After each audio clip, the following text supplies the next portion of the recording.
கொடுத்த கரங்கள் அப்படியாக ரெட்டிப்ப நன்மையை தாருங்க நல்லது இஸ்ராஜா. தகப்பனே இந்த வேலை இன்னும் அநேக பேர் அப்பா வேலை இல்லாமல் இருக்காங்க தகப்பனே இயேசு பிதாவே, அவங்களுக்குள்ள அந்த வேலையை கொடுத்து தகப்பனே இயேசு பிதா அந்த குடும்பத்தை ஆசீர்வாதம் பண்ணுங்க அப்பா. எவ்வளோ ஜனங்கள் இன்னும் வேலை இல்லாமல் கஷ்டப்பட்டு கொண்டு இருக்காங்கப்பா. இதே ஜேபி வட்டாரத்தில் நானே எனக்கு காதால எவ்வளோ பேர் சொல்லியிருக்காங்கப்பா, வேலை தான் சொல்லுங்கன்னு அநேக பேர் இருக்காங்க தகப்பனே இயேசு பிதாவே. அப்பா நீங்கள் அனைத்தும் அறிந்த தேவனம் எல்லாத்தையும் ஆசீர்வாதம் பண்ணுங்க அந்த வயசுல. ஏன்னா நீங்கள் ஆசீர்வதிக்க வந்தேன் என்று சொன்ன தெய்வமே. அல்லேலூயா. உங்களுக்கு நன்றி செலுத்திக்கிறோம் ஐயா. நன்றி ராஜா, நீங்கள் கொடுத்த இந்த தருணத்துக்காக உங்களுக்கு நன்றி செலுத்துகிறோம். நன்றி ராஜா. துதிகரம் மகிமை எல்லாம் ஒருவருக்கு ஏறெடுக்கிறோம். இயேசு ராஜா நாமத்தில் செபிக்கிறோம். ஜெபம் கேளும் எங்கள் நல்ல பிதாவே. ஆமென் ஆமென். தெய்வம் உட்காருங்க. அறிவிப்பு பார்த்துருவோம். அடுத்த வாரம் ஒரு அறிவிப்பு. ஓகே, நமக்கு அடுத்த வாரம் பைபிள் ஸ்கூல் இருக்கு. செவ்வாய்க்கிழமை 8 மணிக்கு ஆரம்பிச்சு 10:30 முடியுது. ஓகே, நம்ம அடுத்த வாரம் பைபிள் ஸ்கூல் யார் ஆரம்பிக்கிறா தெரியுமா உங்களுக்கு? நம்ம அவருக்கு பெரிய கருத்தண்டை கொடுங்க. அப்போ ராஜன் ஆரம்பிக்கிறாரு. அவர் இந்த கிளாஸ் அவர் தான் எடுக்கிறார். சுவிசேஷ பணி என்று அந்த தலைப்பில் எடுக்கிறாரு. ஸோ அந்த முடிக்கிறது அவர் தான். அதான் முடியுது, அதோட முடியுது கிளாஸு. ஸோ நம்ம அப்போ ராஜன் எடுக்கிறதுனால நம்ம உற்சாகம் வேணாம் அவருக்கு போவோம். நெக்ஸ்ட் ஓகே, நம்மளுக்கு ஒன்று போகுமா இதுதானா? ஓகே, நம்மளுக்கு 27ஆம் தேதி நம்மளுக்கு ஜெபா பிஆர் பயிற்சி இருக்குது. 27ஆம் தேதி நம்ம தாமாயி சேர்ச்சில் 8 மணிலேருந்து 10 மணி மட்டும். இப்போ உங்களுக்கு நல்லா தெரியும், இந்த போதுக்கிற பஸ் டேனியில் அவங்களுக்கு நல்லா தெரியும். ஸோ எல்லாரும் வந்து கலந்துங்க. நெக்ஸ்ட் ஓகே, நான் இன்னும் 2 அறிவிப்பு படிக்கலாம் பார்க்குறேன். ஓகே, நம்ம சபையில் நம்ம வந்து இந்த பலிப்புறம் பார்த்துருக்கீங்களா? இந்த புளிப்பேட்டு இது குறைஞ்சி 20 வருஷம் 30 வருஷமாக இருக்குது. இதை நம்ம மாற்ற போகிறோம், புதுசாக வாங்க போகிறோம். ஸோ இதை வாங்குறதுக்கு விலையெல்லாம் விசாரிச்சு பார்த்தா 1000 ரூபாய்கிட்ட வருது. இப்போதைக்கு 2 பேர் சப்போர்ட் பண்ணியிருக்காங்க. தாமா இருந்து ஒரு ஆள் சப்போர்ட் பண்ணியிருக்காங்க. நம்ம காலாம்பாத்தில் இருந்து சப்போர்ட் பண்ணியிருக்காங்க. பத்தலை, இதை வாங்குறதுக்கு பத்தலை. 2 பேர் சப்போர்ட் பண்ணி பத்தலை. ஸோ உங்களால் சபை மக்கள் உங்களால் முடிஞ்சால் நானும் வந்து சப்போர்ட் பண்ணுறேன், நானும் வந்து கை கொடுக்குறேன் அப்படின்னு நினச்சிங்கன்னா நீங்கள் தாராளமாக வந்து இதை வாங்குறதுக்கு ஒரு ஹெல்ப் பண்ணலாம். ஒரு 50 ரூபாய் கொடுத்து வயசலாம், 100 ரூபாய் கொடுத்து வயசலாம். உங்களால் முடிஞ்சது ஏதாவது சபை மக்கள் அனைவரும் ஒத்துழைச்சு வாங்க. இப்போதைக்கு 2 பேரும் கொடுத்துட்டாங்க. இதை நாங்கள் பாசிட்டிவ் தெரிவிச்சிட்டோம். பாஸ் ராஜன் சொல்லிட்டோம். அவரும் இன்னும் குறைஞ்ச விலைக்கு வாங்கலாம். நாங்கள் சொன்னால் 1000 ரூபாய்க்கு பார்த்தோன்னே இல்லை எவ்வளோ குறைஞ்சது இருக்குன்னு 800 700 கூட வாங்கலாம்னு நாங்கள் அதை கேள்விக்கிட்டு இருக்கோம். அப்படி இருந்துச்சுன்னா அதை குறைஞ்ச விலைக்கு இதை வாங்குவோம். ஸோ உங்கள் சப்போர்ட் எங்களுக்கு தேவைப்படுது. ஸோ உங்களால் முடிஞ்சால் கொடுத்து ஹெல்ப் பண்ணுங்க. ஓகே, இன்னொன்று நம்மளுக்கு அடுத்த மாதம் கிறிஸ்துமஸ் நிறைய ப்ரோக்ராம் இருக்குது. அடுத்த மாதம் அந்த ஜபம்லாம் வந்து ரொம்ப குறைஞ்சிடும். நம்ம அதில் ரொம்ப மூவ் பண்ணுவோம். ஸோ அதெல்லாம் ஆயத்தமாக இருங்க. நம்ம ஒற்றுமையாக இருந்து இந்த வாட்டி இதை நடத்தணும். ஏன்னா பாஸ் ராஜா நம்மளுக்கு ரொம்ப ஒத்துழைப்பு கொடுக்குறாரு. அது மாறிடுச்சு. திரும்ப 21ஆம் தேதி காலையில் சொன்ன 10 மணிக்கு இல்லை, அது 5 மணிக்கு மாறிடுச்சு. ஏன்னா பாஸ் ராஜனும் ஆயுதம் வரதுனால இங்கே வந்து காலையில் முடியாதுட்டாங்க 2 பேருமே. ஸோ அது வந்து 5 மணிக்கு மாற்றியாச்சு. 5 மணிலேருந்து நம்ம அப்படியே கலந்து போக வேண்டியதுதான். ஓகே, அதுக்கு எல்லாம் ஆயத்தமாங்க. இன்னொன்று கேரளிங் கேட்டிருந்தோம். வீட்டில் வந்து சொல்கிறதுக்கு யாரும் ஒரு பேர் கொடுக்காம இருக்கீங்க. ஸோ கொடுத்தீங்கன்னா நாங்கள் ஒரு நாள் ஒரு தேதி கரெக்டாக ஃபிக்ஸ் பண்ணி ஒரே நாளில் முடிக்கிற மாதிரி. ஏன்னா நம்ம கேரளியில் வந்து 2-3 நாள் எடுத்துகிட்டு போக முடியாது. நாங்கள் சபை மக்களை நம்ம இருக்கிற ஆளை வச்சு ஒரே நாள் முடிக்கிற மாதிரி நாங்கள் பிளான் பண்ணியிருக்கோம். ஒரு 7 மணிக்கு ஸ்டார்ட் பண்ணிவிட்டு அப்படியே அந்த ஒரு ரவுண்டு அந்த வீட்டை அப்படியே ஒரு ரவுண்டு சுற்றி வர மாதிரி, இல்லைன்னா ஒரு 6 மணிக்கு ஆரம்பிச்சு அந்த மாதிரி முடிக்கலாம். ஸோ நீங்கள் சொன்னால் தான் நாங்கள் அதுக்கு ஆயத்தமாகும். ஓகேங்க, எங்கள் ஊரில் கேரளி வைங்கன்னா நாங்கள் நல்லா ரெடி பண்ணுறோம், அப்படி வாங்கின அப்படி சொன்னால் தான் நாங்கள் செய்ய முடியும். ஸோ இது மறந்துடாதீங்க. ஓகேவா? இதுதான் இந்த உள்ள அறிவிப்பு. ஓகே, நம்ம நேரத்தை கரெக்டாக இன்னும் சுற்றி இருக்கா சில்ட்ரன் டேஸ் இருக்கிறவங்களுக்கு சனிக்கிழமை 11 மணிக்கு காலையில் உங்கள் பிள்ளைங்களை அனுப்பிடுங்க. வேற ஓகே, கிளினிக் சேஸ் வந்து சுரேஷ் ஜெயந்தி மறந்துடாதீங்க. அடிக்கடி மறந்துடுறோம். ஓகே, இப்போ நம்ம இவ்வளோதான். இந்த வாரம் நம்ம ஆண்டோட வார்த்தையை கொடுக்க நம்ம டீக்கன் மோசஸ் வந்திருக்காரு. அவர் கரத்தடி வர வைப்போம்.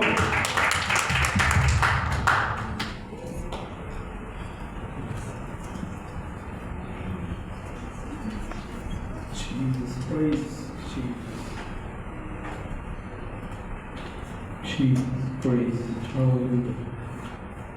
I want to praise Jesus, hallelujah, hallelujah, praise Jesus, Jesus. Praise. நன்றி ஆண்டவரே, உம்மை ஸ்தோத்திரிக்கிறோம். நன்றி தகப்பனே, உம்மை ஸ்தோத்திரிக்கிறோம். Jesus. Hallelujah. Jesus. Hallelujah. Praise Jesus. Jesus. Praise Jesus. Jesus. Hallelujah. Praise the Lord. கடந்த நாட்களிலே நான் உங்களோடு கூட பேசும் பொழுது தேவனுடைய ரகசிய வருகையை குறித்து நான் பேசியிருந்தேன். அது ஒரு மேலோட்டமான ஒரு காரியத்தை நான் உங்களோடு பகிர்ந்து கொண்டிருந்தேன். அதில் தொடர்ச்சியாக நான் வரக்கூடிய நாட்களிலே முதலாவது தேவனுடைய வருகை குறித்தும் ரகசிய வருகை குறித்தும் 7 ஆண்டுகளுடைய உபத்திரத்துடைய காலங்களை குறித்தும் அதன் பின்பதாக 1000 ஆண்டு அரசாட்சிகளை குறித்தும் நியாய தீர்ப்பு குறித்தும் நான் உங்களோடு கூட நான் பேச விரும்புகிறேன். அதனுடைய முழுமையான காரியங்களை நாம் அறிந்து கொள்வதற்கு நீங்களும் தொடர்ச்சியாக நீங்களே வரும்படியாக கேட்டுக்கொள்கிறோம். சரியா? மிகுந்த ஆசீர்வாதமாக இருக்கும். நம்ம கடைசி நாட்களிலே வாழ்ந்து கொண்டு இருக்கிறோம். இயேசு எப்பொழுது வரப்போகிறார் என்று சொல்லி யாருக்கும் தெரியாது. பிதாவை தவிர யாருமே தெரியாது. அது எப்படி தேவன் ஒப்பிடையாக செய்தார் என்று சொன்னால், யூதர்களுடைய கல்யாண விருந்து எப்படிப்பட்டதோ, கல்யாணத்திற்கு எப்படி நியமிக்கப்பட்டிருக்கிறார்களோ அதே போலதான் இயேசுடைய வருகைக்குரிய காலங்களும் இருக்கும் என்று சொல்லி வேதம் சொல்லுகிறது. நம்ம எல்லாம் சபை எடுத்துக்கொள்ளப்படும். சபையானது மணவாட்டிக்கு அடையாளமாக இருக்கிறது. நாம் யாருக்காக எதிர்கொண்டு நாம் பார்த்து கொண்டு இருக்கிறோம் என்று சொன்னால், கர்த்தராகிய இயேசு கிறிஸ்துவினுடைய மணவாளன் நம்மை இந்த சபையை எடுத்துக்கொள்ளும்படியாக வருவார். சபை எடுத்துக்கொள்ளப்பட்ட பிறகு என்ன நடக்க போகிறது? இந்த உலகத்துல சபை இருக்காது, பாஸ்டர் இருக்க மாட்டாங்க, பரிசுத்தவான்கள் இந்த பூமியில இருக்க மாட்டாங்க, நீதிமான்கள் இந்த பூமியில இருக்க மாட்டாங்க. எல்லாரும் இயேசுடைய ரகசிய வருகையிலே ஆகாயத்திலே எடுத்துக்கொள்ளப்படுவார் என்று வேதம் சொல்கிறது. ஆகாயத்தில் எடுக்கப்படும் பொழுது அவர் ராஜாதி ராஜாராய் சிங்காசனத்திலே அவர் விட்டிருக்கிற தேவனாக இந்த பூமிக்கு அவர் வருகிறார். திரளான ஜெப தூதர்களோடு கூட இந்த பூமிக்கு ஆகாயத்தில் வரப்போகிறார். அது மாத்திரம் இல்லாமல் ஏகால சத்தத்தோடு கூட இந்த பூமிக்கு அவர் வரப்போகிறார். அதுதான் ரகசிய வருகை என்று சொல்லி நான் கடந்த வாரத்திலே உங்களோடு கூட பேசிக் கொண்டிருந்தேன். அதன் தொடர்ச்சியாக மறுபடியும் இந்த கால, அதாவது கடைசி கால தருவாயிலே என்னென்ன நடக்க போகிறது, இந்த 7 ஆண்டுகளினுடைய உபத்திரவங்கள் எப்படி இருக்க போகிறது, அந்தி கிறிஸ்துடைய ஆட்சிகள் இந்த பூமிக்கு எப்படி நுழைய போகிறது என்று சொல்லியும் நாம் பார்க்க போகிறோம் கடந்த வரக்கூடிய நாட்களிலே. அதன் பிறகு நம்மளுக்கு என்ன நடக்குதுனாக்கா, புதிய வானமும் இருக்கிறது, புதிய பூமியும் இருக்கிறது. தேவன் அந்த மிருகத்தை 1000 ஆண்டுகள் கட்டி சங்கிலிகளினாலே அவர் வைக்க போகிறார். நாம் இந்த பூமியிலே எப்படி வாழப்போகிறோம் என்றால், எப்படி ஆதாம் ஏவாளை படைத்த தேவன் சந்தோஷமான ஏதேன் தோட்டத்தில் வைத்தாரோ அதே போலவே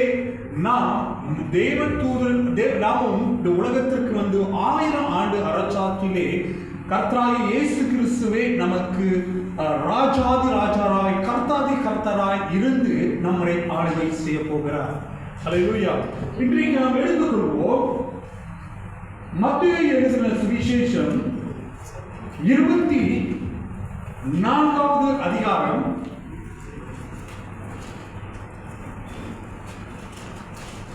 3வது வசனத்தை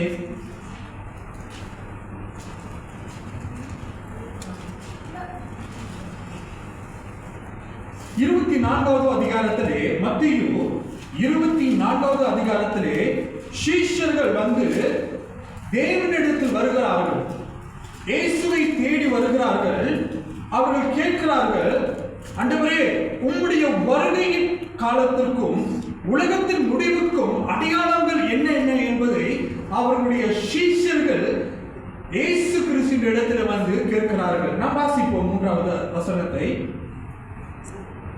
பின்பு அவர் ஒலிவ மலையின் மேல் உட்கார்ந்திருக்கையில் சீஷர்கள் அவரிடத்தில் தனித்து வந்து, இவைகள் எப்பொழுது சம்பவிக்கும்? உம்முடைய வருகைக்கும் உலகத்தின் முடிவுக்கும் அடையாளம் என்ன? எங்களுக்கு சொல்ல வேண்டும் என்றார். 37 வாசிப்போம். வானமும் பூமியும் ஒளிந்து போ, என் வார்த்தைகளோ ஒளிந்து போவதில்லை. அந்த நாளையும் அந்த நாளிகையையும் என் பிதா ஒருவர் தவிர மற்றொருவனும் அறியான், பரலோகத்தில் உள்ள தூதர்களும் அறியார்கள். நோவாவின் காலத்தில் எப்படி நடந்ததோ அப்படியே மனுஷகுமாரன் வரும் காலத்திலும் நடக்கும். எப்படி எனில், ஜல பிரளயத்துக்கு முன்னால காலத்திலே நோவா பேழைக்குள் பிரவேசிக்கும் நாள் வரைக்கும் ஜனங்கள் புசித்தும் குடித்தும் பெண் கொண்டும் பெண் கொடுத்தும் ஜல பிரளயம் வந்து அனைவரையும் வாரிக்கொண்டு போக மட்டும் உணராதிருந்தார்கள். அப்படியே மனுஷகுமாரன் வரும் காலத்திலும் நடக்கும். நன்றி ஆண்டவரே. அப்பா, உங்களுடைய வசனங்களுக்காகவும் உங்களுடைய வெளிப்படுதலுக்காகவும் ஆண்டவரே உமக்கு நன்றி சொல்லுகிறோம். ஆவியானவரே தாமே நீர் ஆண்டவரே பாடி பேசும்படியாக எங்களை விட்டு கொடுக்கிறோம் ராஜா. உங்களுடைய வார்த்தைகளை கொண்டு உங்களுடைய ஜனங்களோடு கூட எங்கள் பேசுங்க ராஜா. விட்டு கொடுக்கிறோம். நீரே வழி நடத்துவீராக, ரகசியங்களை வெளிப்படுத்துவீராக. நல்லவர், விசுவாசம் உள்ளவர்களாக நாங்கள் நடந்து கொள்ள எங்களுக்கு உதவி செய்ய இயேசு கிறிஸ்துவின் நாமத்தில் வேண்டுகிறேன் தகவல். ஆமென், ஆமென். தேவன் இந்த உலகத்தை படைத்திருக்கிறார். நம் வேதத்திலே 3 வானங்கள் என்று சொல்லி நம் வேதத்திலே பார்க்க முடியும். முதலாவது வானம், 2வது வானம், 3வது வானம் என்று சொல்லி 3 வானங்களை குறித்து புதிய ஏற்பாட்டு காலத்திலே பவுல் எழுதுகிறார். நாம் வாசிக்கலாம். எபிரியர் எழுதின சுவிசேஷத்திலே நிருபத்திலே 11வது அதிகாரம் 3வது வசனத்தை வாசிப்போம்.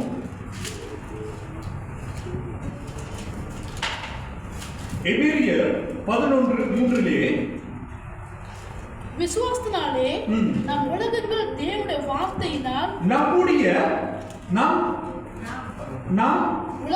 உலகங்கள் என்று சொல்லி இந்த வார்த்தையை நாம் பார்க்கிறோம். உலகங்கள் என்றால் ஒன்றை காட்டவில்லை, அது நிறைய இருக்கிறதை காட்டுகிறது. நாம் உலகங்கள் என்று சொல்லி இந்த ஒரு வார்த்தையை நாம் பார்க்கிறோம். நாம் அதே எபிரியர்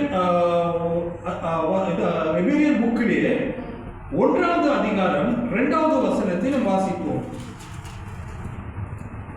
இந்த கடைசி நாட்களில் குமாரன் மூலமாய் நமக்கு திருவருள் பற்றின இவரை சர்வத்துக்கும் சுதந்திரவாளியாக நியமித்தார். இவரை கொண்டு உங்களையும் உலகங்களையும் வாசிப்போம்.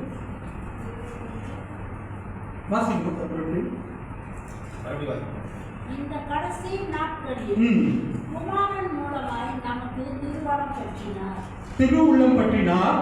இவரை சர்வத்துக்கும் சுதந்திரவாளியாக நியமித்தார். இவரை கொண்டு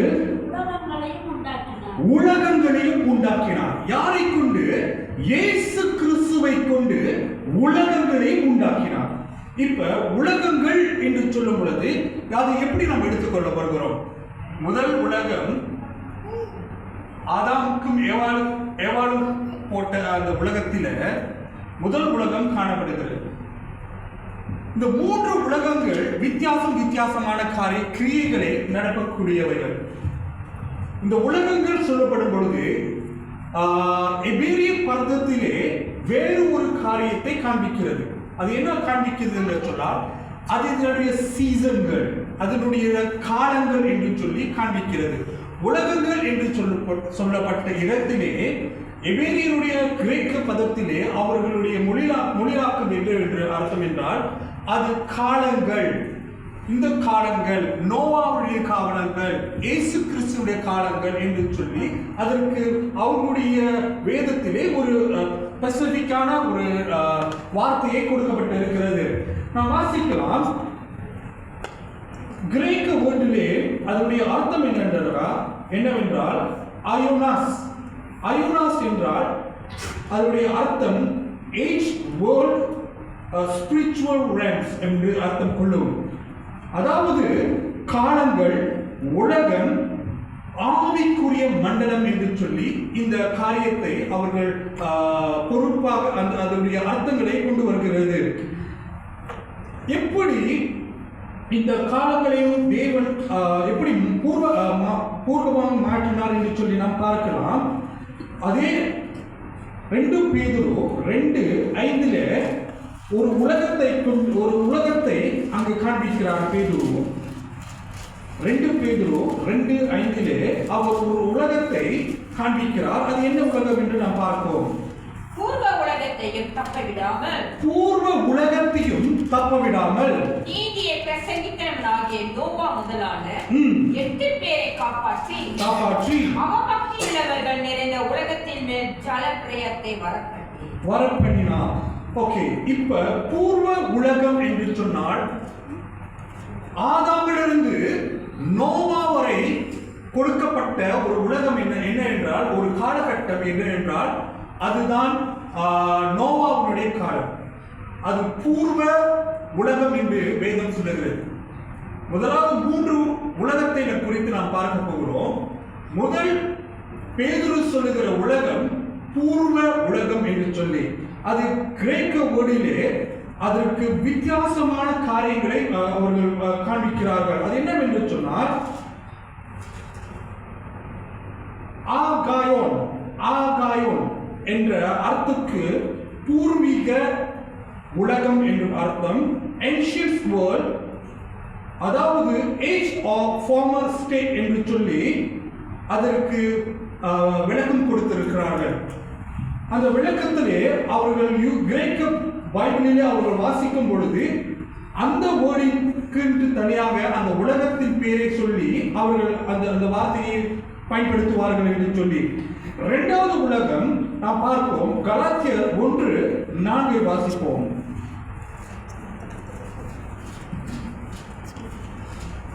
இரண்டாவது உலகத்தினுடைய பெயரை அங்கு குறிப்பிடப்பட்டிருக்கிறது. கலாத்தியர் 1:4 வாசிப்போம்.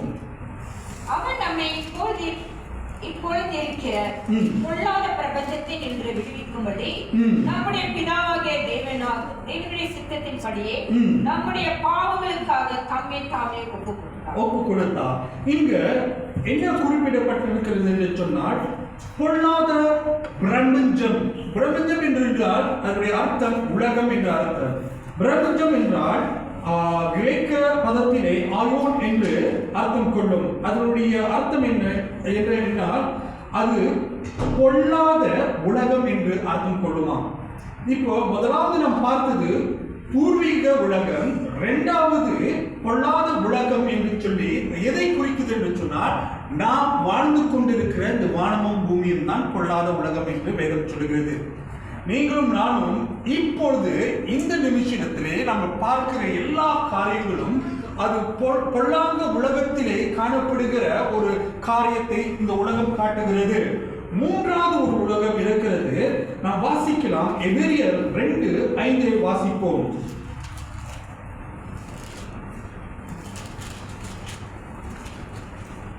எபிரேயர் 2:5. இனிவரும் உலகத்தை குறித்து பேசுகிறோமே, அதை அவர் தூதர்களுக்கு கீழ்ப்படுத்தவில்லை.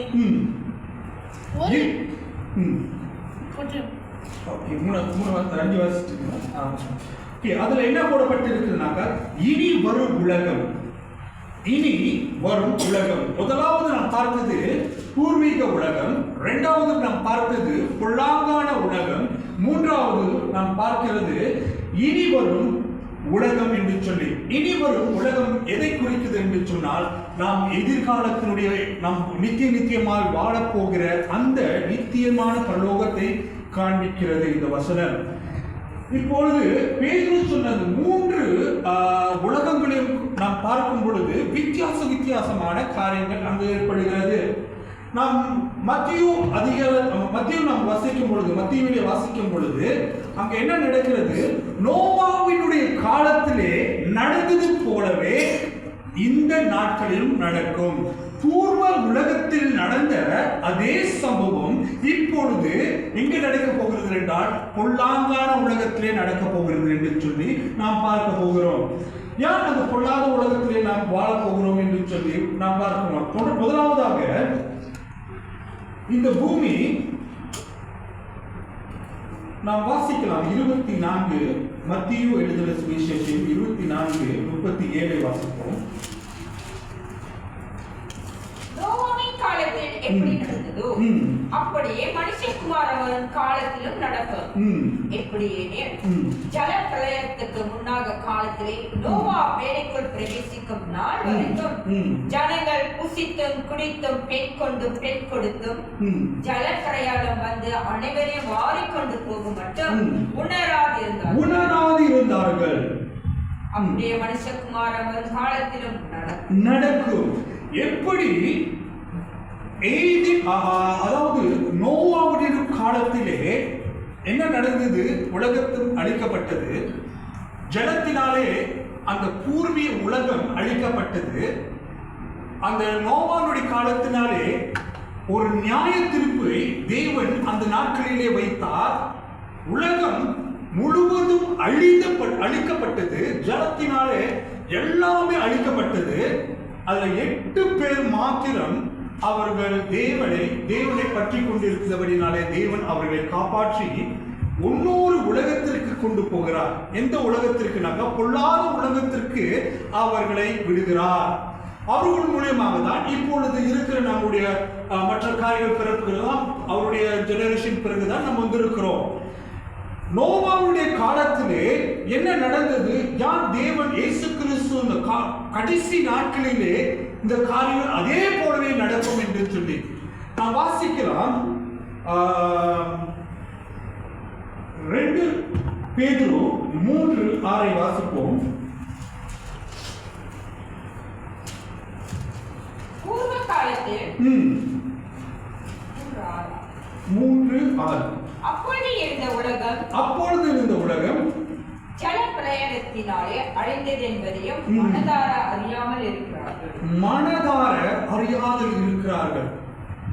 நோவா அந்நாட்களிலே அவங்க கூட இருந்து பக்கத்தில் இருந்த ஜனங்களுக்கு மத்தியிலும் அவர்கள் உற்றார் உறவினரிடத்திலும் அவர் போய் சொல்லியிருக்கிறார், உலகம் அழியப்படுகிறது. ஆனா அங்க என்ன நடந்தது? உலகம் அழிய போதா? அது எப்படி அழிய போகுது? மழை வந்து அழிய போகுதுன்னு சொல்லிட்டு அங்க சொல்லும் பொழுது யாரும் நம்பல. அவர்கள் உணர்வில்லாதவர்களாக இருந்தார்கள். யார் என்றால் அதுக்கு அவங்க அந்நாட்களிலே மழை ஆண்டவர் உருவாக்கப்படவில்லை. அந்நாட்களிலே ஆதாம் முதல் நோவா வரைக்கும் மழை உலகத்திலே பெய்ததே இல்லை.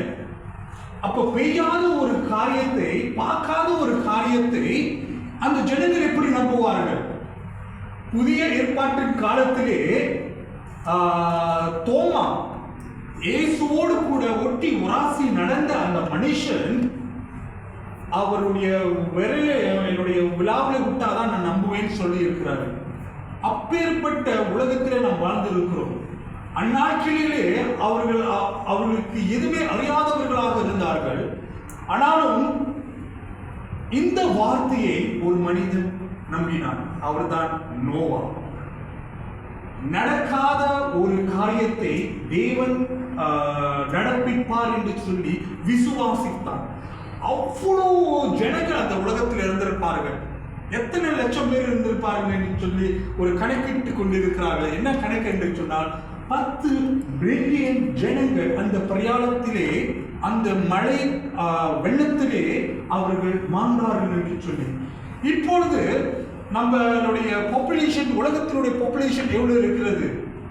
நம்முடைய ஒட்டு மொத்த உலகத்தை நாம் கணக்கிட்டு எத்தனை மனுஷர்கள் இருக்கு என்று கணக்கு பண்ணி பார்த்தோமாக்கா அதனுடைய தொகை 8.23 பில்லியன் மக்கள் தான் இந்த உலகத்தில் இருக்கிறார்கள்.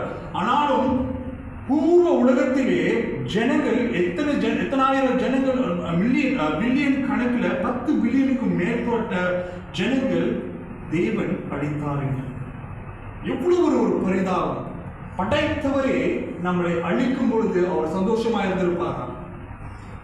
அவர் எவ்வளவு வேதனையோடு கூட அந்த ஜனங்கள் எத்தனை மில்லியன், இப்ப கூட அந்த நம்ம ரீச் பண்ணல அந்த பில்லியனை மக்கள். அந்நாட்களில் அவ்வளவு ஜனங்கள் இருந்தார்கள். அந்த ஜனங்கள் எங்க போனார்கள்? அது யார் விசுவாசிக்கிறார்கள்? நாட்களிலே அதே போல நடக்க போகுது என்று இயேசு கிறிஸ்து நம்மளுக்கு சொல்லியிருக்கிறாரு. அத்தனை பில்லியன், 10 பில்லியனுக்கு மேற்பட்ட ஜனங்கள், மிருகங்கள் எல்லாம் இப்ப இந்த தண்ணீருக்குள்ளாக மாண்டு போயிருச்சு, இறந்து போயிருச்சு. அவருடைய காரியங்கள், ஆத்துமாக்கள் எங்க இருக்கிறது? அதனுடைய ஆத்துமாக்கள், அந்த ஆத்துமாக்கள் எங்கே சென்றது? அப்ப தேவன் எவ்வளவு மன கடினமான அந்த காரியத்தை செய்திருப்பார். அந்த ஜனங்கள் இப்பொழுது நாம் பார்க்கும் பொழுது நான் எத்தனையோ வருஷத்துக்கு முன்பதாக ஒரு புக்கை நான் படிக்கும் பொழுது, ஒரு என்சைக்ளோபீடியா, அந்த வேர்ல்ட் என்சைக்ளோபீடியாவை படிக்கும் பொழுது அதுல ஒரு பகுதியை நான் பார்த்தேன். என்ன பகுதி என்றால், இப்பொழுது அந்த ஜனங்களுடைய எலும்புக்கூடுகள், அந்த அந்த அந்த ஜனங்களுடைய ஒரு அடையாளம் கூட இல்லையா? 10 பில்லியன் மக்கள் இறந்து போனாங்கள, அந்த மக்களுடைய அடையாளங்கள் எங்க? எல்லாம் பூமி கீழே இருக்குனாக்கா அதை தோண்டி பார்க்கும் பொழுது அதனுடைய அடையாளங்கள் தெரியணும். அப்ப அதனுடைய அடையாளங்களை தேடி ஆராய்ச்சி பண்ணியிருக்கும் பொழுது சில விஞ்ஞானிகள், சில சயின்டிஸ்ட்கள் என்ன சொல்கிறார்கள் என்று சொன்னால், அதை நிரூபித்திருக்கிறார்கள். நோவா காலத்தினுடைய மக்கள் இறந்திருக்கிறார்கள், லட்சக்கணக்கான பேர் இறந்திருக்கிறார்கள் என்று சொல்லி. அது எப்படி என்று அதில் போட்டிருந்தார்களாக்கா, இப்ப அதனுடைய என்ன சொல்லுவாங்க, அதனுடைய அழுகி போன உடல்களில் அதனுடைய ரசாயனங்கள் தான் இப்பொழுது நம்மளுக்கு பெட்ரோலியமாய் கிடைக்கிறது என்று சொல்லி அதுல குறிப்பிடப்பட்டிருக்கிறது. அது எந்த அளவுக்கு உண்மை என்று எனக்கு தெரியல, ஆனால் அதுல போடப்பட்டிருக்கிறது. நோவாவினுடைய காலத்துல இறந்து போனவருடைய பெரிய பெரிய மிருகங்களுடைய அதனுடைய ரசாயனங்கள் மூலியமாக அது தோலின் மேல படும் பொழுதுதான் அதனுடைய ரசாயனம் அது பெட்ரோலியமாய் மாறப்பட்டிருக்கிறது என்று சொல்லி ஒரு விஞ்ஞானிகள் சொல்லியிருக்கிறார்கள். அந்த புக்கில் நான் ஒரு ஆர்டிக்கல் நான் படித்தேன். அது எந்த அளவுக்கு உண்மை இருக்குன்னு எனக்கு தெரியாது. அப்படி இருந்தாலும் அதை நிரூபிக்கக்கூடிய ஒரு காரியம் அங்கே காணப்படுகிறது. அரராட் என்ற ஊரிலே அந்த கப்பல் வந்து லேண்ட் பண்ணுது என்று சொல்லி வேதம் சொல்லுகிறது. அதை கண்டுபிடித்து இது உண்மையா இல்லையா என்பதை கண்டுபிடிக்கணுமே. அப்ப ஆண்டவர் சொல்றது, வேதம் சொல்றது எல்லாமே பொய்யாயிருங்க. அப்ப அந்நாட்டில் என்ன நடந்தது என்று நாம் எப்படி விசுவாசிக்க போகிறோம்? கர்த்தராகிய இயேசு கிறிஸ்துவே அவருடைய வார்த்தையினாலே அந்நாட்களே சொல்லியிருக்கிறார். என்ன சொல்லியிருக்கிறார்? அந்நாட்டிலே நோவாவுடைய காலத்திலே நடந்தது போல இயேசு மனுஷகுமாரனுடைய காலத்தில், வருகை காலத்திலும் நடக்கும் என்று சொல்லி அவருடைய வார்த்தையிலே அவர் சொல்லியிருக்கிறார் என்று சொன்னால் 100% அது மெய்யாகவே இருக்கும் என்று நான் விசுவாசிக்கிறேன். உலகம் அதை மறுத்தாலும் கூட நான் விசுவாசிக்கிறேன். நோவாவுடைய பேரை கண்டுபிடித்து விட்டார்கள் என்று சொல்லி இப்பொழுது காரியங்கள் நடந்து கொண்டிருக்கிறது. அந்நாட்களிலே விஞ்ஞானம் கிடையாது. அந்நாட்களிலே யார் அந்த நோவாவுடைய பேழையை கண்டுபிடித்திருப்பார்கள்? இப்பொழுது நாம் பார்க்கிறோம், நோவாவுடைய பேழை கண்டுபிடிக்கப்பட்டது என்று சொல்லி அது கண்டுபிடிக்கப்பட்டது என்று சொல்லி நாம் விசுவாசித்தால் வேதம் உண்மையாக இருக்கும். அல்லேலூயா. அந்நாட்களிலே தேவன் ஜனங்களை அழித்தார் என்று நாம் பார்க்கிறோம். என்ன? அவர்களுடைய அழிவுக்கு முக்கியமான பல காரியங்கள் இருக்கிறது. பொதுவான ஒரு எல்லா நிருபங்களையும் போடப்பட்டிருக்கிற ஒரு பொதுவான வார்த்தை என்னவென்றால், அவர்கள் தேவ பக்தி அற்றவர்களாக இருந்தபடினால தேவன் அவர்களை நினைக்கிறார் என்று சொல்லி. தேவ பக்தி உள்ளவர்கள் இன்றைக்கும் இருக்கிறார்களா என்று நாம் பார்க்கும் பொழுது சபை கூடுதல் இருக்கிறது. வெளி தோற்றத்திலே ஒரு பக்தியை காணப்படுகிறது என்று நாம் பார்க்க முடியும். ஆனாலும் தேவன் வெளிய தோற்றத்தை பார்க்கவில்லை. அவர் உள்ளான மனுஷன் தேவ பக்தி உள்ளவனா என்று சொல்லி தேவன் பார்க்கிறவராக இருக்கிறார். நம்ம வாழ்க்கையை கடைசி நாட்களிலே நாம் வாழ்ந்து கொண்டிருக்கிறோம். நோவாவுடைய காலத்திலே என்ன நடந்தது? அவர் 120 வருஷம் அந்த பேழையை கட்டினார் என்று சொல்லி. அவருடைய வயது 480 வயசிலே அவர் அந்த பேழையை, ஆண்டு சொன்ன அந்த பேழையை கட்ட ஆரம்பித்தாராம்.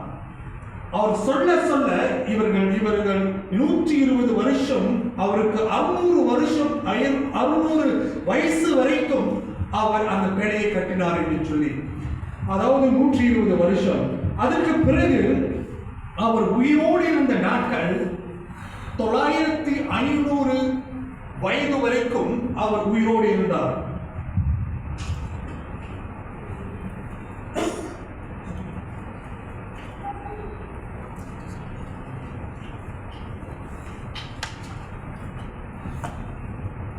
நம்மளுடைய மலேசியாவுடைய பாப்புலேஷன் எவ்வளவு நாம் பார்க்கும் பொழுது ஏறக்குறைய 34.2 மில்லியன் மலேசியா மக்கள் இருக்கிறார்கள். இந்த 34.2 மில்லியன் மக்கள், இந்த மலேசியாவில் வாழ்கிறவர்கள் எத்தனை பேர் இயேசுவை அறிந்திருக்கிறார்கள்?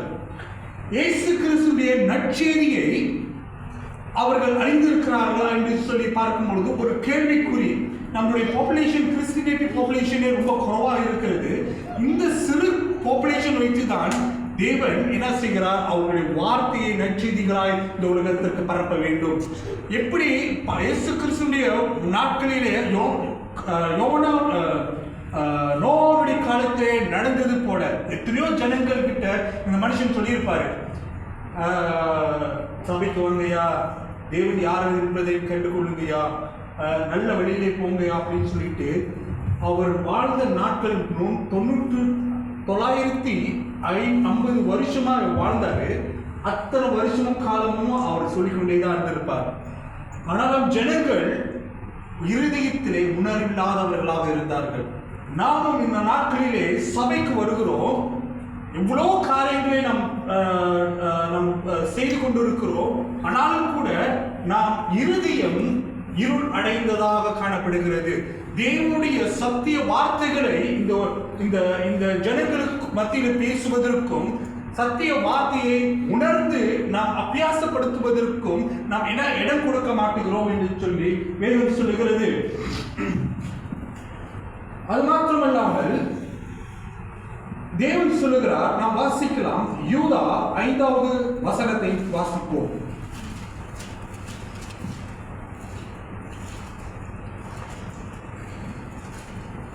யூதா 5வது வசனம்.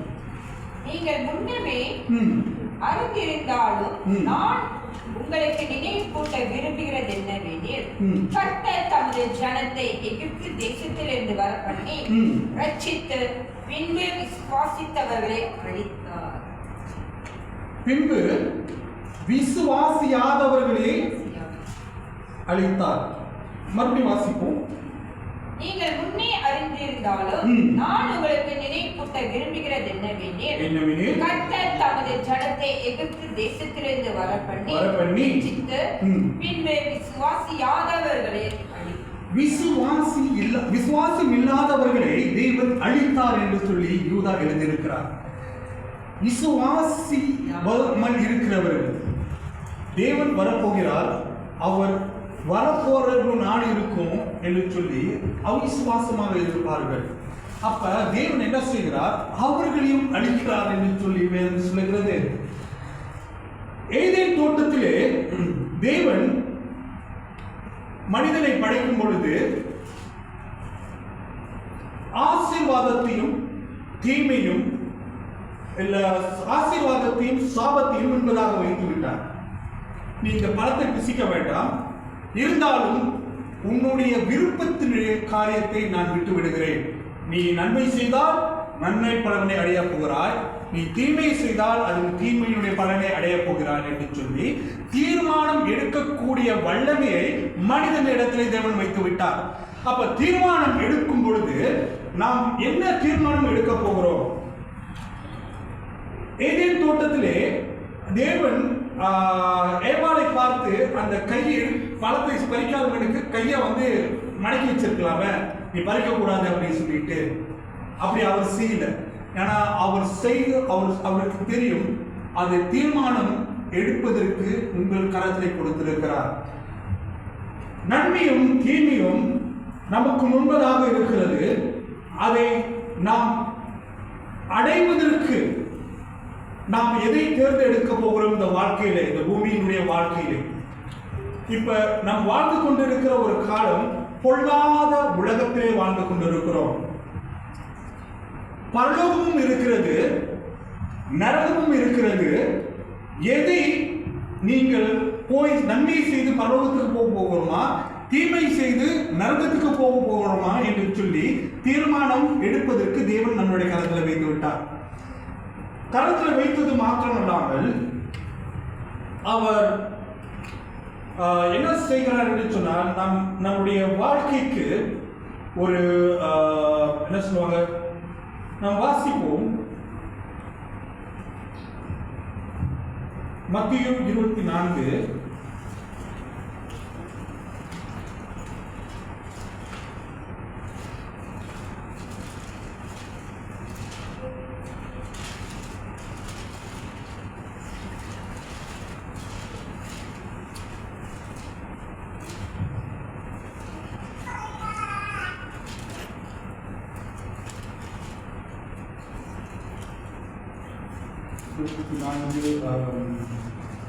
4வது வசனத்தை வாசிப்போம். இயேசு அவர்களுக்கு பிரதியுத்தரமாக, ஒருவனும் உங்களை வஞ்சியாதபடிக்கு எச்சரிக்கையாக இருங்கள். ஏனெனில் அநேகர் வந்து என் நாமத்தை தரித்துக் கொண்டு நானே கிறிஸ்து என்று சொல்லி அநேகரை வஞ்சிப்பார்கள். யுத்தங்களின் செய்திகளையும் கேள்விப்படுவீர்கள். கலங்காதபடி எச்சரிக்கையாயிருங்கள். இவைகளெல்லாம் சம்பவிக்கப்படுகிறது, ஆனாலும் முடிவு உடனே வராது. ஓகே, தேவன் வானத்தை படைத்து விட்டார், நரகத்தையும் படைத்து விட்டார். இப்ப வானத்திற்கு 4 விதமான புதிய வானம், புதிய பூமி, புதிய எருசலேம், சியோன், புதிய சியோன் என்று சொல்லி 4 விதமான காரியங்களை வைத்திருக்கிறார்.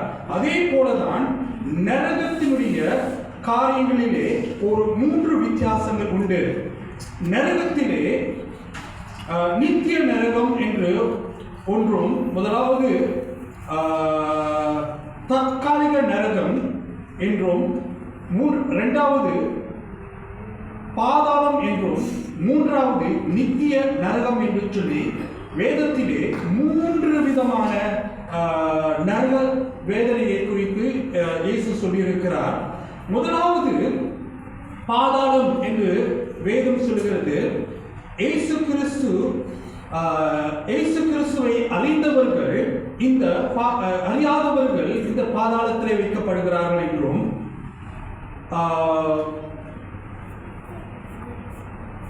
புறம்பான இருள் என்று இயேசு கிறிஸ்து அவருடைய வார்த்தையை சொல்லியிருக்கிறார். இயேசு கிறிஸ்து புறம்பான இருளிலே அவர்கள் தள்ளப்படுவார்கள் என்றும் அவர் சொல்லியிருக்கிறார். அது எங்க போடப்பட்டிருக்கிறது என்றால், மத்தேயு 8வது அதிகாரத்திலே 12வது வசனத்திலே அது போடப்பட்டிருக்கிறது. புறம்பான இருளிலே இயேசுவை ஏற்றுக்கொண்டவர்கள், அவர்கள் வேதத்தின்படி நடக்காவிட்டால் அவர்கள் புறம்பான இருளிலே தள்ளப்படுவார்கள் என்று சொல்லி வேதம் சொல்கிறது. பின்மாற்றம், அதாவது 2வது அந்த புறம்பான இருள் எதை குறிக்கிறது என்று சொன்னால், இயேசுவை ஏற்றுக்கொண்டவர்களும் அதன் பிறகு பின்மாற்றத்துக்குள்ளாக விலகி போகிறவர்களும் விசுவாசத்தை இழந்தவர்களும் கடைசி தருவாயிலே அவர்கள் வியாதிப்பட்டு தேவனை மறுதலிக்கிறவர்களுமாய் இருக்கிறவர்கள், அவர்கள் எங்கே போய் அடைகிறார்கள் என்றால் புறம்பான இருளிலே தள்ளப்படுகிறார்கள் என்று சொல்லி வேதம் சொல்லுகிறது. அதற்கு பிறகு நாம் வாசிக்கலாம். மத்தேயு எழுதின சுவிசேஷம் 8:12 நாம் வாசிப்போம்.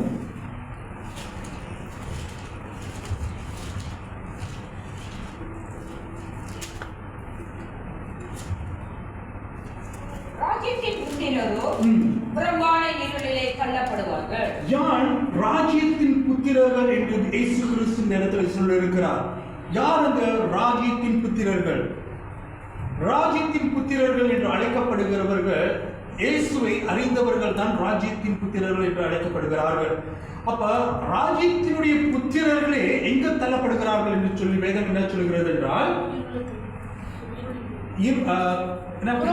புறம்பான இருளிலே தள்ளப்படுவார்கள் என்று சொல்லி அவர்கள் யார் அது தள்ளப்படுகிறார்கள்? வேதம் என்ன சொல்லுகிறது? நாம் இயேசுவை ஏற்றுக்கொண்டோம், நாம் ரட்சிக்கப்பட்டு விட்டோம், நமக்கு நியாய தீர்ப்பு இல்லை என்று சொல்லி வேதம் சொல்லுகிறது. ஆனாலும் இயேசு கிறிஸ்து அவருடைய வார்த்தை என்ன சொல்கிறது என்று சொன்னால், நாம் அதாவது ராஜ்யத்தினுடைய புத்திரர்களாக இருக்கிறோம், ஆனாலும் கூட வேதத்தின்படி அடிப்படையிலே நாம் நடக்காதவர்களாக இருக்கும் பொழுது நாம் எங்கே தள்ளப்படுகிறோம் என்றால் புறம்பான இருளிலே தள்ளப்படுகிறோம் என்று சொல்லி நாம் வாசிக்கலாம். மத்திய எழுதின சுவிசேஷத்திலே 25வது அதிகாரத்திலே தேவன் சொல்லியிருக்கிறார்,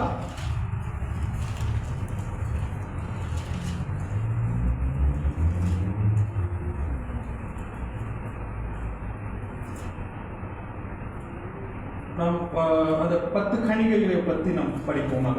25:1 வாசிப்போம்.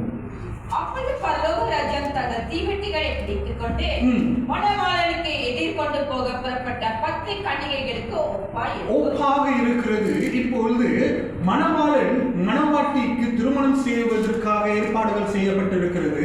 இப்பொழுது அந்த 10 பேரும் ஆயத்தம் ரட்சிக்கப்பட்டவர்கள், மணவாளனை அவர்கள் அறிந்தவர்கள், மணவாளனை அவர் எப்பொழுது வருவார் என்று காத்திருக்கிறவர்களாக இருந்தார்கள்.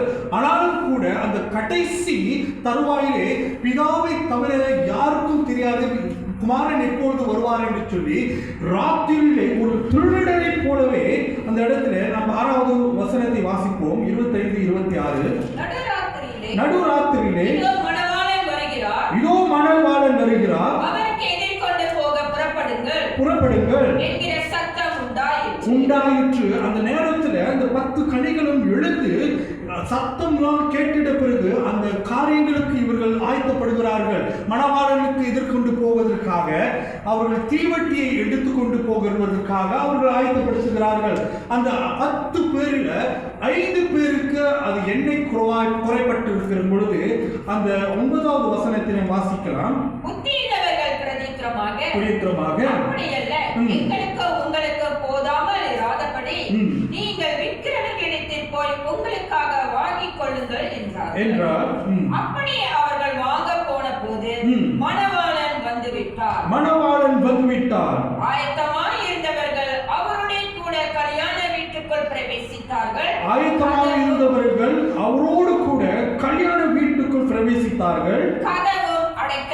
கதவும் அடைக்கப்பட்டது.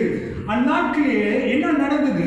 நோவாவின் காலத்திலே தேவன் வேலையை உண்டு பண்ணி கதவை அடைத்தார்.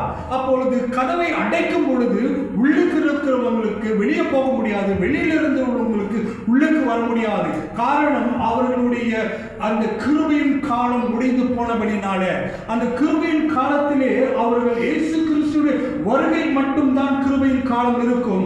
அதற்கு பிறகு ரகசிய வருகையிலே பரிசுத்தவான்கள் இந்த பூமியிலே மணவாளனை நோக்கி கொண்டு போகப்படும் பொழுது சபை இந்த உலகத்திலே காணப்படாது. அப்படி தேவனை அறிகிற அறிவினாலே அவர்கள் தவித்துக் கொண்டிருப்பார்கள் என்று வேதம் சொல்லுகிறது. ஆனாலும் கூட இவர்கள் 5 கன்னிகைகள் இப்பொழுது கைவிடப்பட்ட நிலையிலே காணப்படுகிறார்கள்.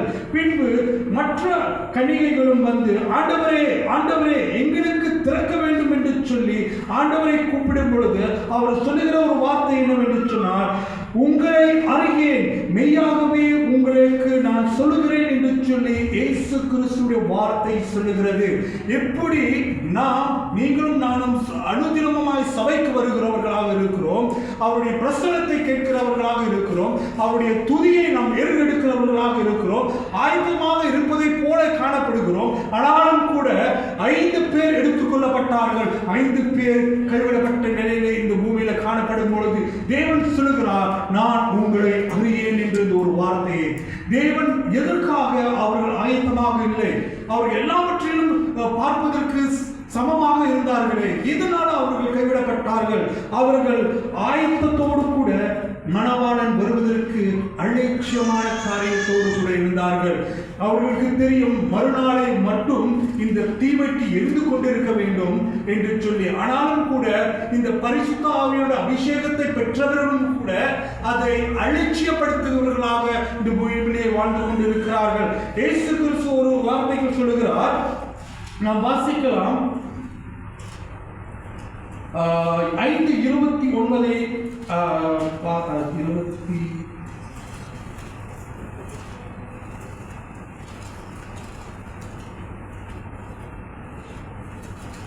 36 வாசித்தால் 32 வாசிப்போம்.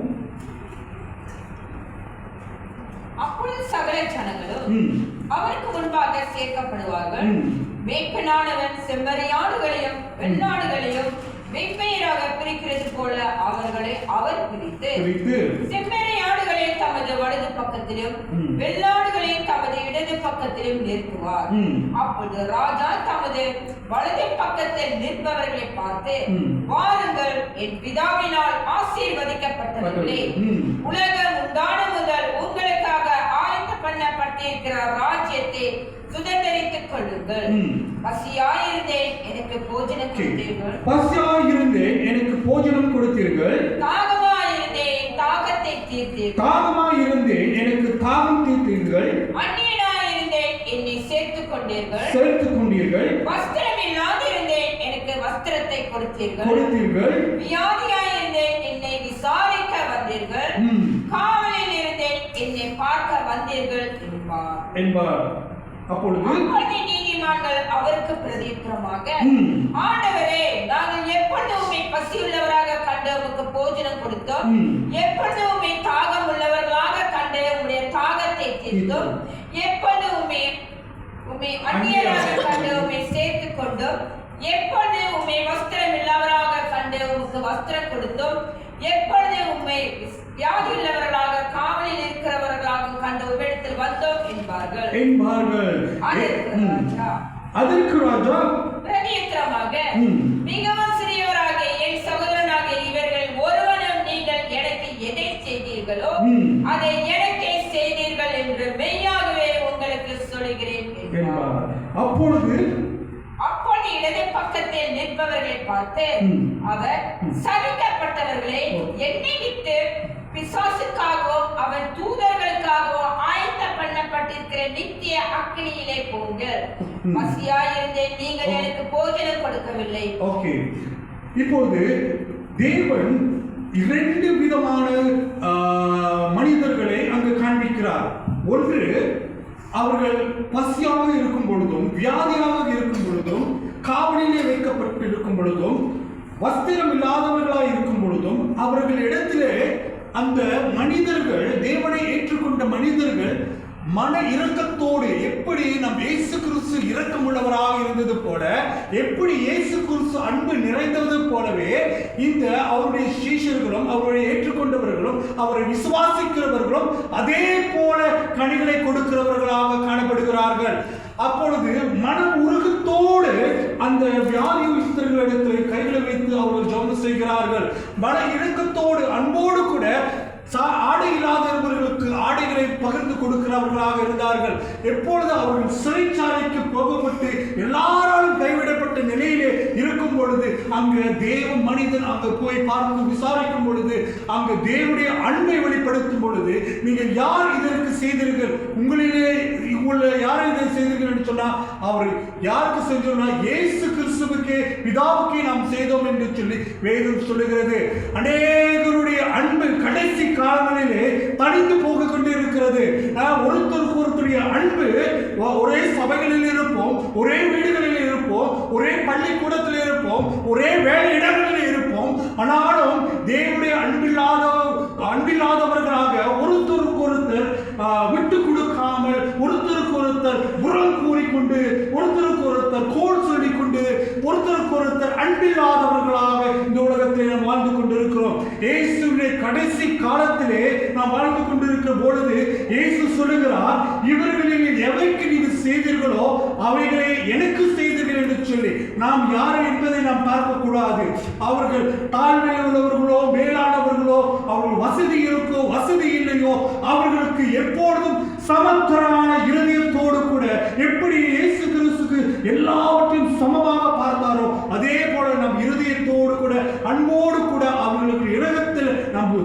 போகும் பொழுது அவர்களுக்கு நாம் உண்மையாகவே அவர்களுக்கு அன்பு செலுத்த முடியும்.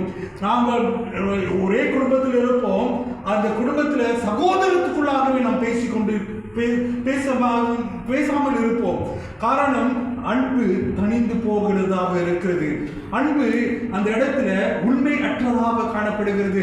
வெளித்தோற்றம் அன்புடையது போல இருக்கும், ஆனால் உள்ளான மனுஷன் அன்பு இல்லாத ஒரு நன்றி கெட்டவனாக அந்த இடத்தில் காணப்படுகிறோம்.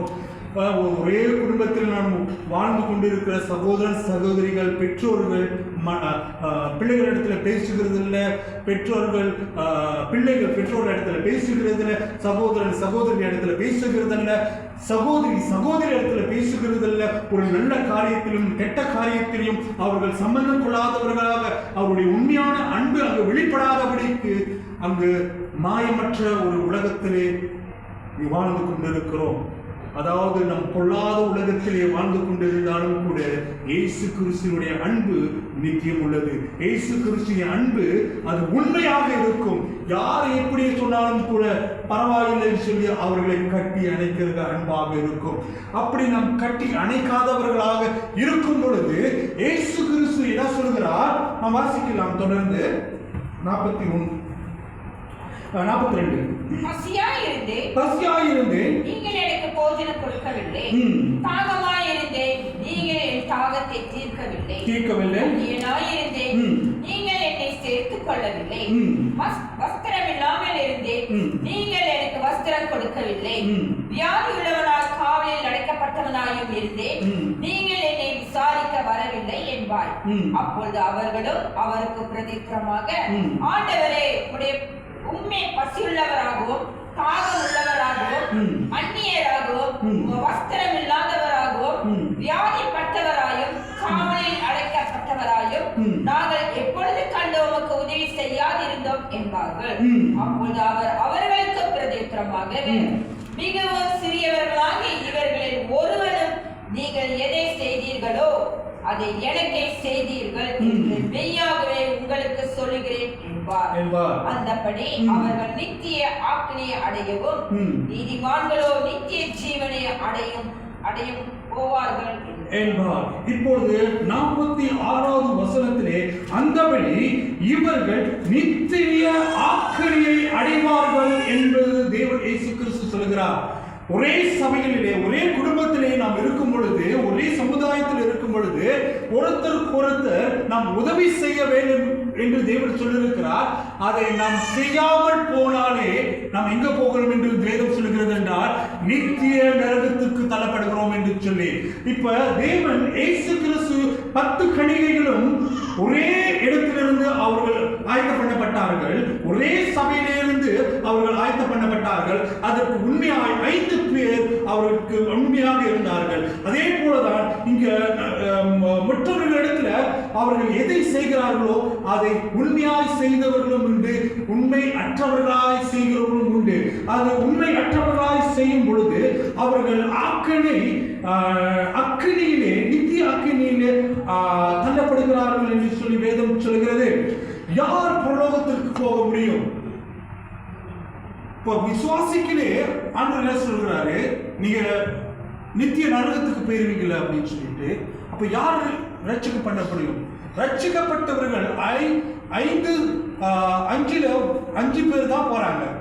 ஒருத்தவங்க எடுத்துக்கொள்ளப்படுகிறார்கள், ஒருத்தவர்கள் கைவிடப்படுகிறார்கள். ஒரே சமயத்துல படுக்கையில் இருப்பார்கள், ஒருத்தர் எடுத்துக்கொள்ளப்படுகிறார்கள், ஒருத்தர் கைவிடப்படுகிறார்கள். ஒரே வயலிலே வேலை செய்து கொண்டிருக்கிறவர்கள் ஒருத்தர் எடுத்துக்கொள்ளப்படுகிறார்கள், ஒருத்தர் கைவிடப்பட்ட நிலையில் இருக்கிறார்கள். இயந்திரம் அழைத்துக் கொண்டிருக்கிற வேலையிலே 2 பேர் இருக்கிறார்கள், ஒருவர் எடுத்துக்கொள்ளப்படுகிறார்கள், மற்றவர்கள் கைவிடப்படுகிறார்கள்.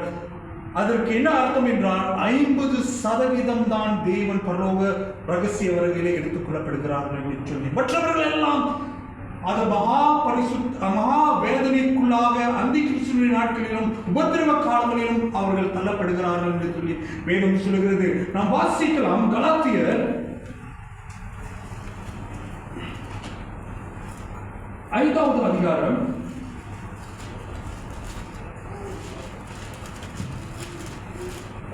19வது வசனத்தை வாசிப்போம். மாம்சத்தின் கிரியைகள் வெளியரங்கமாக இருக்கின்றன, அவையாவன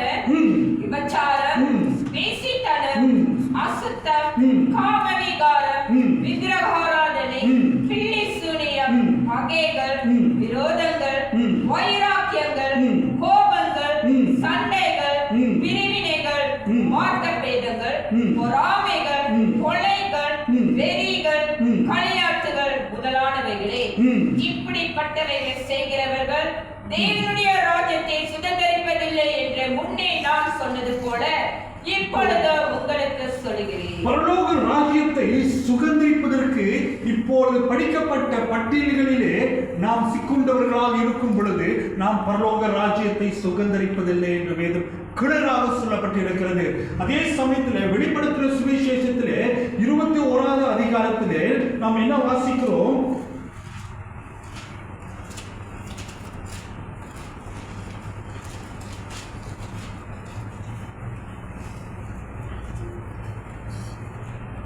வெளிப்படுத்துகிற சுவிசேஷம் 21:8 வாசிக்கிறோம். பயப்படுகிறவர்களும் அவிசுவாசிகளும் பயப்படுகிறவர்களும் அவிசுவாசிகளும் யார் யார் தேவனை ஏற்றுக்கொண்டு யார் யார் இயேசு கிறிஸ்துவை சொந்த ரட்சகராக ஏற்றுக்கொண்டவர்கள் பயப்படுகிறார்கள் இருக்கிறார்கள். சபையிலே பயப்படுகிறவர்கள் இருக்கிறார்கள். அவிசுவாசம் உள்ளவர்களாக இந்த சபையில காணப்படுகிறார்கள். மற்றும் அருவருப்பானவர்களும் கொலைபாதகரும் விபச்சாரக்காரரும் சூனியக்காரரும் விக்கிரகாராதனைக்காரரும் பொய்யர் அனைவரும் இரண்டாம் மரணமாகிய அக்கினியும் கந்தகமும் எரிகிற கடலிலே பங்கடைவார்கள் என்றார். இப்பொழுது அவிசுவாசம் என்று அந்த வார்த்தையை யார் பயன்படுத்துவார்? இயேசு அவருடைய சிஷ்யரை பார்த்து கண்டிக்கிற ஒரு வார்த்தை அற்ப விசுவாசி என்று சொல்லி அநேக இடங்களிலே அவர் கண்டித்து கொண்டிருப்பார். அநேக இடங்களிலே அவர் எடுத்த கையில அவர் கோபம் வந்தாவே எதுக்கு விசுவாசம் உள்ளவனா இராதபடி நீ அவிசுவாசமாக இருக்கிறாய் என்று சொல்லி கண்டித்து கொடுப்பார். அப்ப அவிசுவாசமானவர்கள் எங்க இருப்பார்கள்? சபைகளில் இருப்பார்கள். அப்ப யார் அக்கினி கந்தகமும் இடுகிற நித்திய நரகத்துக்கு யார் தள்ளப்படுகிறார்களா? இயேசுவை அறியாதவர்கள் அது ஒரு புறமாக இருக்கட்டும், அவர்களுக்கு தனி பாதாளம் இருக்கிறது. ஆனாலும் கிறிஸ்துவை அறிந்தவர்கள், அதை முழுமையாய் பற்றி நடக்காதவர்கள், அவரை மறுதலிக்கிறவர்கள், இயேசுவை சொந்த ரட்சகராக ஏற்றுக்கொண்டு அவரை மறுதலிக்கிறவர்கள் அவர்கள் எங்க போய் அடைகிறார்கள்? இப்ப நம்ம வாசித்தோம் காலத்தையில அது யாருக்கும் சொல்லப்பட்டிருக்கிறது? உங்களுக்கும் எனக்கும் சொல்லப்பட்டிருக்கிறது. நாம் பரலோக ராஜ்யத்திற்கு போக வேண்டும் என்று சொன்னார் நாம் மிகுந்த கனி உடையவர்களாக நாம் இந்த பூமியிலே வாழ வேண்டும். வரங்கள் பரலோகத்துக்கு நம்மை சென்று கொண்டு செல்ல போவதல்ல. வரங்கள் தேவன் நம்மளை கொடுத்திருக்கிறாரு. நீ பாஷை வீசுகிற வரம், அற்புதங்களை செய்கிற வரம், கைகளை வைக்கிற பொழுது வியாதிஸ்தர்கள் குணப்படுத்துகிற வரங்கள், எல்லா அற்புதம் அடையாளங்களை செய்கிற வரங்கள் எல்லாம் தேவன் அவருடைய பிள்ளைகளுக்கு அளவில்லாமல் கொடுத்திருக்கிறார். ஆனால் தேவன் கொண்டு பார்க்கிற ஒரு காரியம் என்றால் நாம் மிகுந்த கனி உடையவர்களாக எப்பொழுது நம் கனி ஆரம்பத்த காலத்தில் இருந்து முடிவு பரியந்தமும் நாம் அவருடைய விசுவாசத்தோடு கூட மிகுந்த கனியோடு கூட மிகுந்த அன்போடு கூட இந்த பூமியில வாழும் பொழுது நாம் நித்திய வாழ்வுக்கு தேவன் நம்மை அழைக்கிறார். நாங்களும் நீங்களும் நாம் அவருடைய பரலோக ராஜ்யத்திற்கு அழைக்கப்பட்டிருக்கிறோம். நாம் எல்லாரும் கண்களில் மூடி நாம் ஜெபம் செய்வோமாக. அவருடைய நித்திய வாழ்வுக்கு நம்மை அழைத்தவர். அவர் உண்மை உள்ளவராக இருக்கிறார். எந்தெந்த இடங்களிலே நாம் விளவிடமாக இருக்கிறோமோ தேவன் ஒரு அற்புதங்களை அந்த இடங்களிலே செய்கிறவராக இருக்கிறார். நன்றி ராஜா. மே ஸ்தோத்திரிக்கிறோம். தகப்பனே மே ஸ்தோத்திரிக்கிறோம். ராஜாதி ராஜாவே மே ஸ்தோத்திரிக்கிறோம். நீர் பரிசுத்தர், நீர் பரிசுத்தர், நீர் பரிசுத்த ராஜா.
நிறுவனமாக அப்போஸ்தலர் பிரமாணத்தை வாசிப்போம்.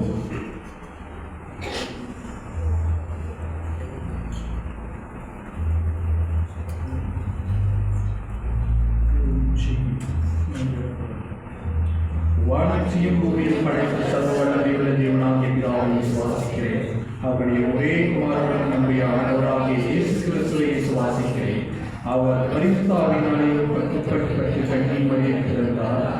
அவர் பொது பிளாத்திற்கு அதிகாரத்திற்கு பாடுபட்டு சிலுவையில் அறைந்து மறைத்து அடக்கம் பண்ணப்பட்டார். அவர் பாதாளத்தில் இறங்கி 3ஆம் நாளிலே மரித்தோருக்கு உயிர்த்தெழுந்தார்.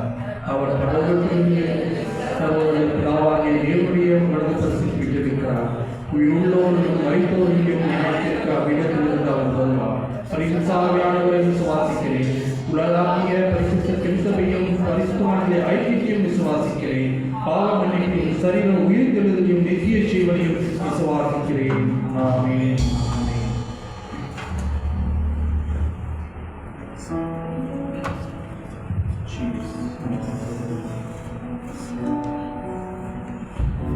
கர்த்தர் உன்னை ஆசீர்வதித்து உன்னை காக்க கடவார். கர்த்தர் தம்முடைய முகத்தை உன்மேல் பிரகாசம் பண்ணி உன்மேல் கிருபையாய் இருக்க கடவார். கர்த்தர் தம்முடைய முகத்தை உன்மேல் பிரகாசமாக்கி உன்னை சமாதானம் கட்டளையிடுவார். கர்த்தராகிய இயேசு கிறிஸ்துவின் கிருபையும் தேவனுடைய அன்பும் பரிசுத்த ஆவியுடைய ஐக்கியமும் உங்கள் அனைவரோடு கூட இருப்பதாக. ஆமென். சபையார் யாரும் சேர்ந்து என் ஆத்மாவே கர்த்தரை ஸ்தோத்திரி, என் முழு உலகமே பரிசுத்த நாமத்தை ஸ்தோத்திரி. என் ஆத்மாவே கர்த்தரை ஸ்தோத்திரி, கர்த்தர் செய்த சகல உபகாரங்களையும் மறவாதே. ஆமென்.